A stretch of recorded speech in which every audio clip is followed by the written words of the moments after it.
Deuteronomy says that the poor in your land are not somebody else's poor. They're your Yes. poor. They're not these poor. They're not those poor. They're your poor. Hmm. And not your poor in the sense of you own them like a slave. They're your poor in the sense of they're like family. They're part of you. They belong to you. And because they belong to you, you should treat them good. Hmm. Unless we create too many boundaries around that, it doesn't take long in the scripture before you hear not only do you have to worry about the widow, the orphan, the poor in your land, but also you have to care for the alien who's in your land. And so you don't get to say, well, we care for our own people. You care for the alien too. And the alien who's in your land is also supposed to be, in this sense, your people. Yes. And and so all of this stuff, and it becomes foundation. That's what we said on. You can create a nation that does thus. You won't, so we call you to do this. And inclusion is a big part of that. It's not just that we're open-handed, give some money, Hmm. but we're open-handed, give a hug.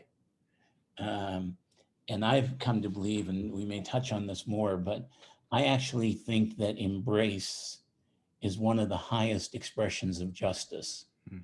That I can talk about justice, I can preach about justice, I can even work Yeah. for justice, but it's not until I actually hold you and that I go, you're mine, you belong to me, you're part of our community.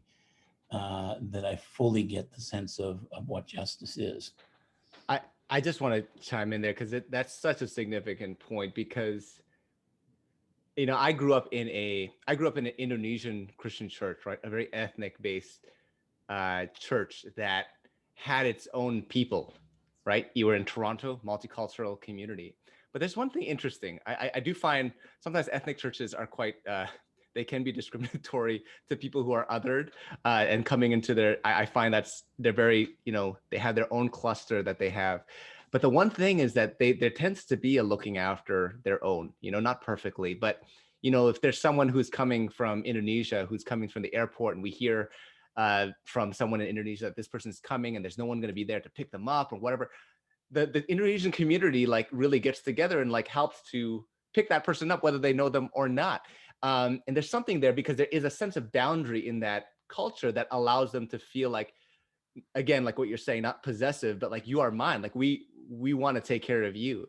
But the thing right now is when you have all these multicultural kind of a multicultural society where the boundaries of culture or tradition are gone, um, then it's like a free for all, and no one feels any attachment to. No one feels that sense of ownership over those who are scattered, because these are just wandering people who are just not associated to anyone, um, and that is also very difficult to take. I've been reading a lot of Charles Taylor these days, and he talks a lot about that idea of the role of tradition and the role of culture that has a good place actually for that, and how even though it's a wall that kind of keeps people out, it's also a wall that like takes care of those who are in.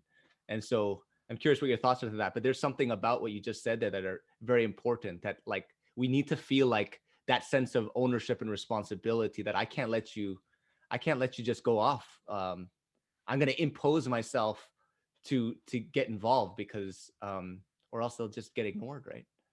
Yeah, and I think you're right. That's easy to see in in quotes in kind of new arrival cultures Sure, that's a good way to put in it. the city. Mm-hmm.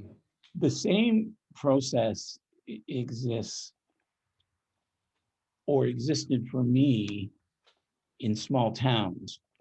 Hmm. So when I first started pastoring, I was pastoring a little community of 400 homes, and um, and people knew each other. And I remember the first Christmas I was there. One of the big churches in town came to us and said, "Well, all the churches get together and they do Christmas relief, and we need your church to do Christmas relief, and we want you to adopt two families." And I'm thinking, like, my little church has no money. It's not like our people are poor themselves. And And although they'd be very upset if they heard me say that.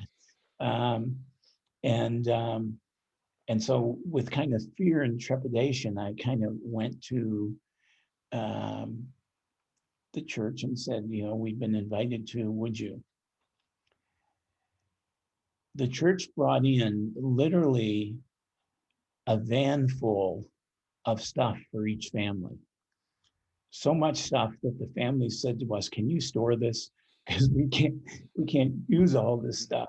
And and it was like if the and the community's response was, well, if these are our people, well, and it's Christmas, Mhm. well, you know, and so they didn't go out and kind of look for a used toy or whatever, you know. Mrs. Smith up the road went out and she found a brand new toy for a kid about 5 years old. And, you know, Mr. Jones down the road went out and found like the best turkey and it Mhm. probably better than they gave themselves. And I think that sense of hospitality, I think you're right, is some of it gets lost when you come into an urban context Mhm. and and people become less known.